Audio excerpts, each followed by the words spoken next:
정말 더럽게 안 잡니다, 선생님. 밤마다 전쟁입니다. 타일러 보고, 화도 내보고, 화장실 간다, 목마르다, 요구란 요구는 다 들어주고, 그래도 체력이 남았나 싶어서 미친 듯이 뛰어서 체력을 빼보기도 했는데요. 이 방법 저 방법 다 해봐도 안 잡니다. 뭐가 문제인가요, 도대체? 라는 사연, 우리 집 사연 아닌가 싶으시죠? 아이 재울 때 가장 하지 말아야 할 것 3가지가 있는데, 이 사연 안에 그 3가지를 다 하고 계셨어요.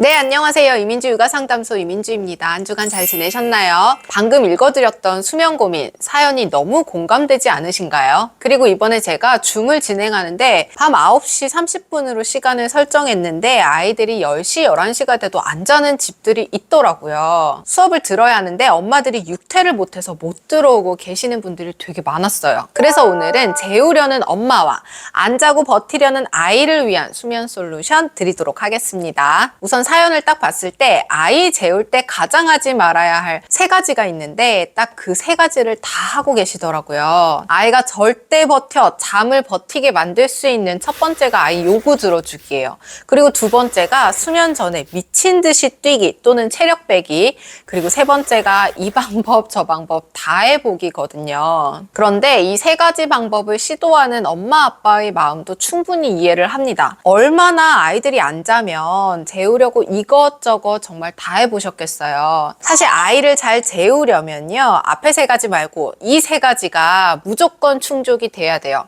그리고 아이가 진짜 너무 안 잔다 싶으면 이 3가지 중에 한 가지라도 놓치고 있는 건 아닌지 꼭 체크를 해보셔야 합니다. 아이 수면 점검 첫 번째는 아침, 낮, 밤 전체적인 수면 시간입니다. 강연장을 가서 고민을 들어도 그렇고 댓글을 통해 남겨주시는 분들도 항상 수면 고민은 밤에 11시에 자거든요.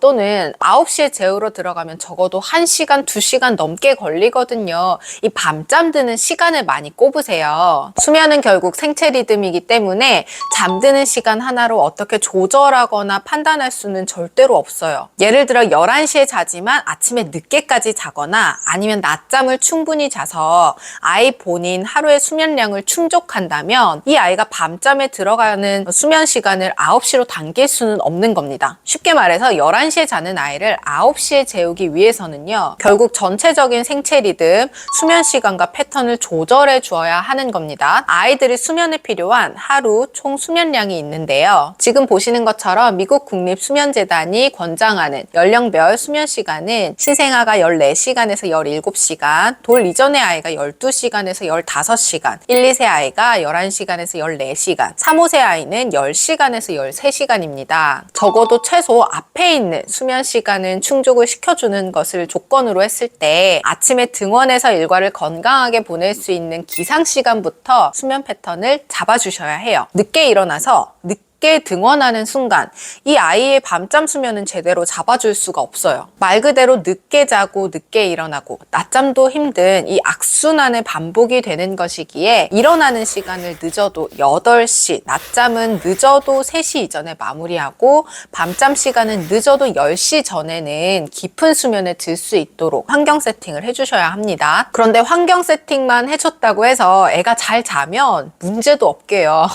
앉아서 문제죠. 아이 수면 점검 두 번째는요, 피곤함을 느낄 정도로 활동해야 합니다. 자야 하는 시간에 질적인 수면을 하기 위해서는 당연히 피곤함을 느껴야 해요. 하루 종일 에너지를 그닥 소모하지 않은 상태인데 쉽게 말해 전혀 피곤하지 않은 시간에 재우려고 하면 아이는 잠이 오지 않아요. 그러면 결국 자기 싫은 마음에 나가고 싶다, 쉬하고 싶다, 목마르다, 배고프다, 이 온갖 수면을 회피할 수 있는 요구들을 하게 되겠죠. 이때 아이의 본질적인 욕구는 자고 싶지 않아겠죠. 아침에 일찍 일어나면 낮잠 시간 또한 규칙적으로 점심 식사 후에 잘 수 있어요. 그리고 밤잠에 영향을 주지 않을 정도의 시간에 낮잠이 마무리가 되고 나면 오후 일과 동안은 최소 아이가 가지고 있는 에너지의 양만큼은 동적인 활동을 해야 합니다. 그런데 자칫 조금이라도 더 빨리 에너지를 빼고 잠들라는 의도로 자기 전에 침대에서 막 BTS 노래를 켜주고 막 뛰거나 춤추거나 혼을 쏙 빼려는 그 부모님들이 계신데요. 이렇게 해도 잘 자는 아이들은 전혀 상관없어요. 하지만 자기 싫어하는 아이들은요, 이거 절대로 하시면 안 되는 방법입니다. 아이들이 수면할 때 가장 힘들어하는 공포의 포인트는요, 이만큼 에너지가 올라가 있는 이 동적인 에너지를 가만히 눈을 감고 이렇게 진정하고 자야 하는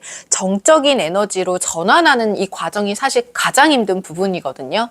그런데 아이에게 이 신나게 뛰어, 체력을 빼 라고 하는 건 여기 있는 동적인 에너지를 정말 더더더더 끌어올려 이거거든요. 그러면 불을 끄고 누우면 아이는 막 흥분 상태에 심장이 두근두근 신나 죽겠는데 엄마가 이제 가만히 누워서 눈까지 감으래요.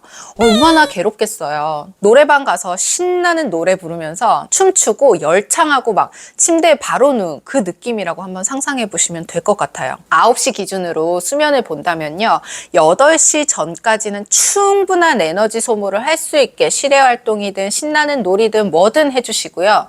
8시부터 1시간 정도는 신나게 뛰어놀면서 체력을 빼는 것이 아니라 이 동적인 에너지를 서서히 낮춰 정적인 에너지로 이렇게 전환하는 것을 도와주셔야 합니다. 집에 켜둔 TV는 끄시고 조명도 좀 낮춰주시고 따뜻한 물에 목욕도 하면서 이제 자는 시간이구나, 아이 생체 리듬도 맞춰주시면서 그림책을 보는 등 이 수면 의식을 해주는 겁니다.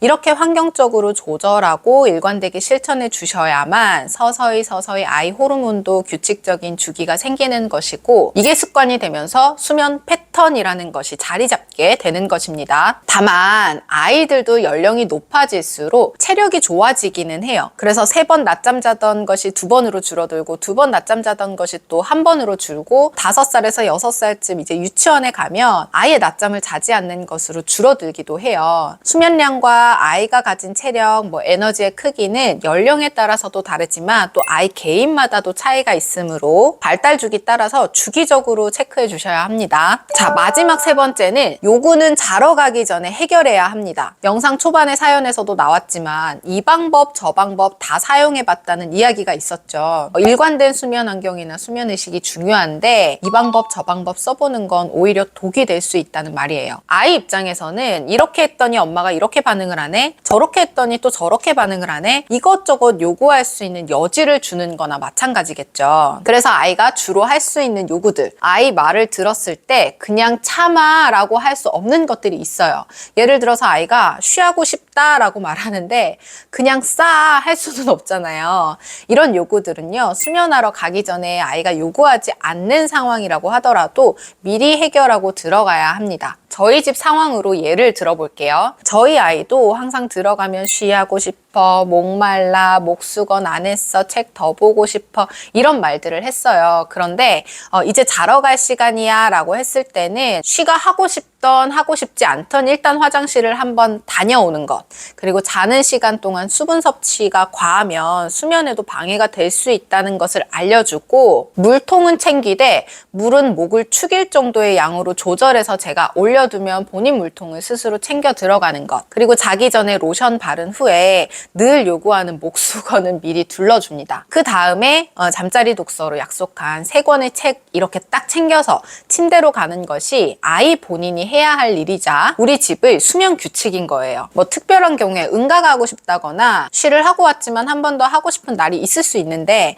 그런 경우에는 융통성 있게 한 번 정도 더 다녀올 수 있도록 하지만 그 외에 하는 요구들은 들어주지 않습니다. 들어주지 않는 것이 몇 번 반복되면, 즉 일관된 환경과 태도로 대처하면요, 아이도 스스로 이 과정이 당연한 규칙임을 받아들여요. 물론 처음에는 떼쓰고 울고 하는 시간들이 있어요. 그 고비는 넘겨야겠죠. 물을 더 달라고 하거나 책을 더 보고 싶다고 하거나 나가서 놀고 싶다고 하거나 이런 요구들에 대한 반응, 반복해서 설명하는 것조차 사실은 아이가 원하는 수면 회피의 상황을 만드는 것이기 때문에 긴 설명과 설득과 타협은 하지 말아야 합니다. 자, 이렇게 매일 밤 전쟁인 아이의 수면, 재우기 힘든 아이, 재우는데 시간이 오래 걸리는 아이를 위한 솔루션을 드렸는데요. 오늘 드린 3가지 솔루션은 선택이 아니라 그냥 기본 중에 기본이에요. 이 3가지조차 해결되지 않고서 재울 수 있는 다른 방법을 찾는 것은 사실은 아무 식재료 없이 맛있는 음식을 만들어 보겠다고 말하는 것과 같다고 생각합니다. 당장 2시간을 앞당기는 것이 어려울 수 있으니 부모님이 30분씩 수면 시간을 당겨서 최종적으로 적정 수면 시간에 맞출 수 있게